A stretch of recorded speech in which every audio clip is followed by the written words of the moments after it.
Hello, everybody. Welcome back to another episode of Art and Outdoor Life with John.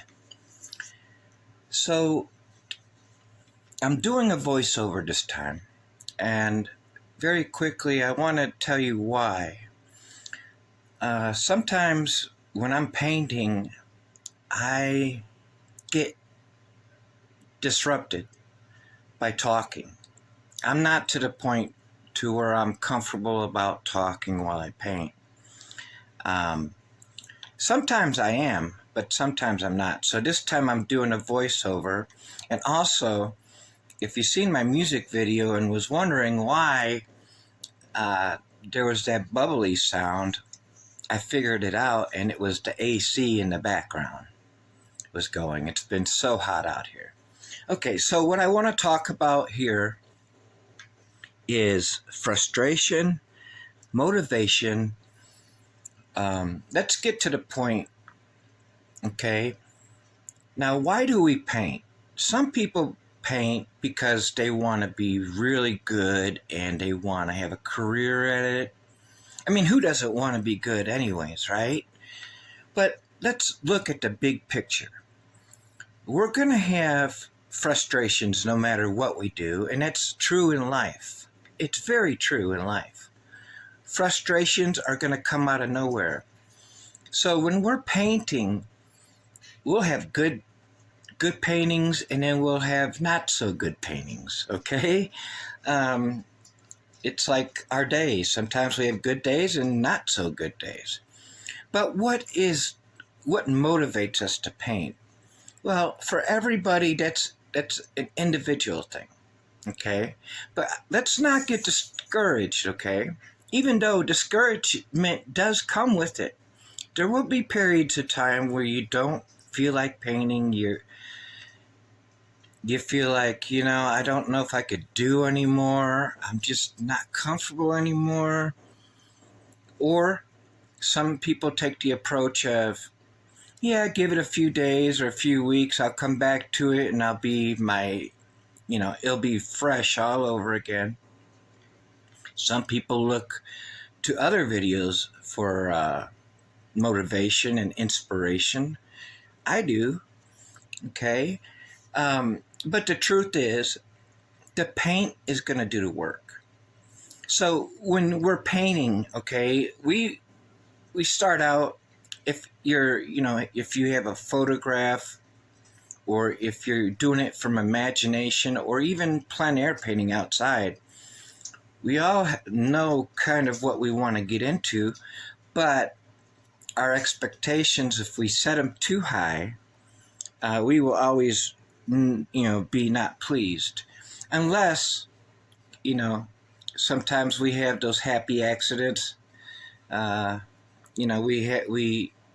We take a turn with our paintings, and then they turn out better than we expected or different. But okay, and it's kind of it should be about the experience first and foremost. If you're doing it for the enjoyment, you'll never get let down. Yeah, sometimes the painting will turn out messy and it will turn out like blah. But really, and I encourage you not to throw away your paintings. I did that once.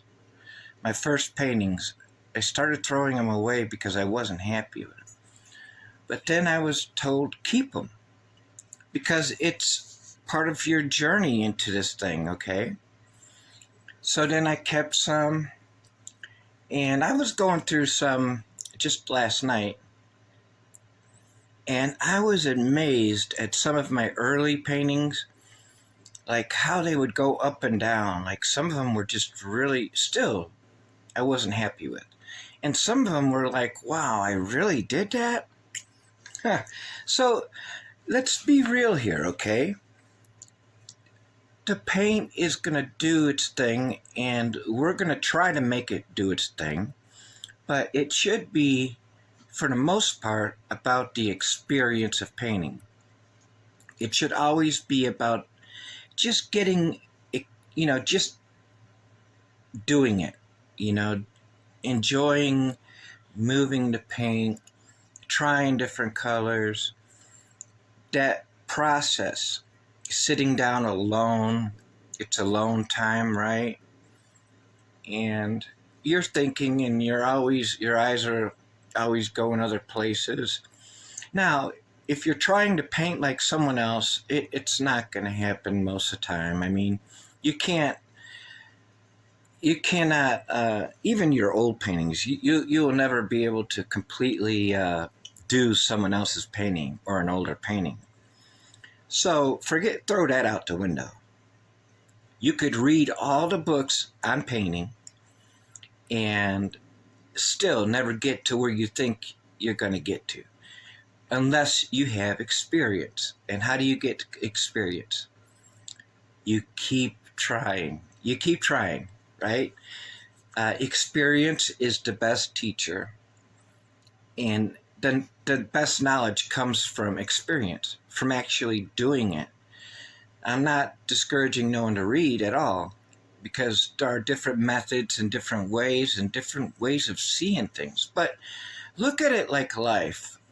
This is your life in the now. So as you're creating, what you're going to do is you're going to have bad days and you're going to have good days, and so not so good days. So I encourage you to just keep trying, and you have to expect that you're going to have some ups and downs in painting. Okay. Now, I'm not afraid to share my paintings, especially if they're not so good to me. Like I've done a few where I've released on this channel that I wasn't happy with. I'm being honest here. I wasn't happy with them. But what I was trying to convey was how you can learn, and and I was exaggerating some things, and but here's another tip. There is a time to quit, and for me that's very hard. Some people would just nail it right off the bat. They're like, I'm done. Because it don't have to be a masterpiece. It could just be a simple little painting, and that's all you need.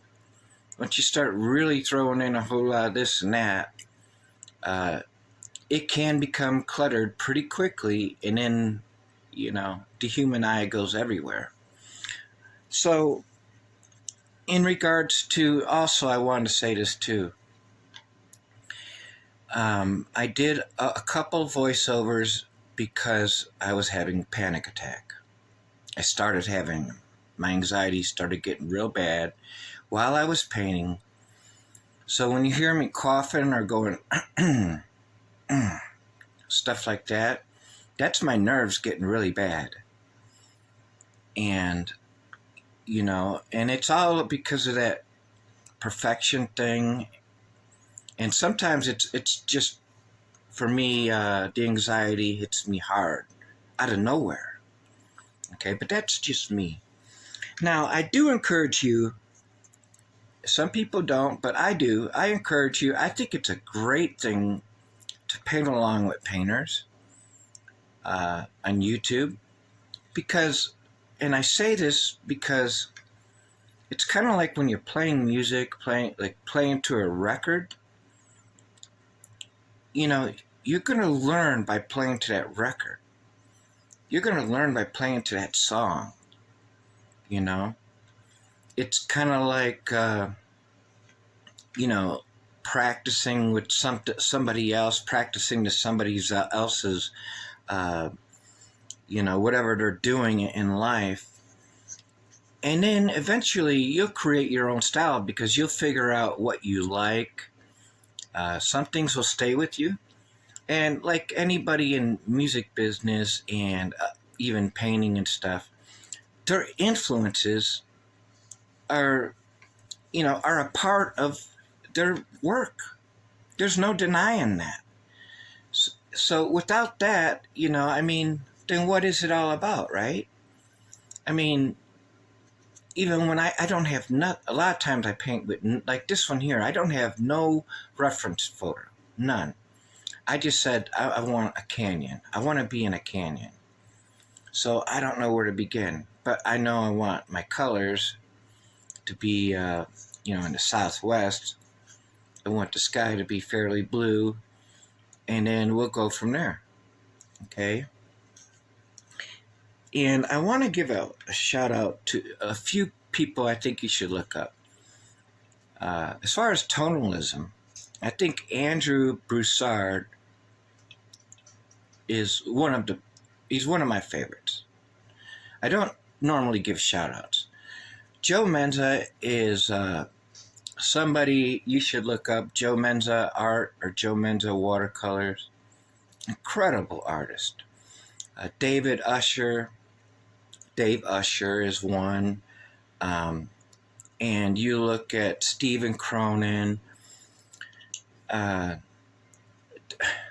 going to be forgetting some artists here. There's a lot of female artists that are awesome from overseas and from here in the United States and around the world. There's one in Australia who I watch a lot.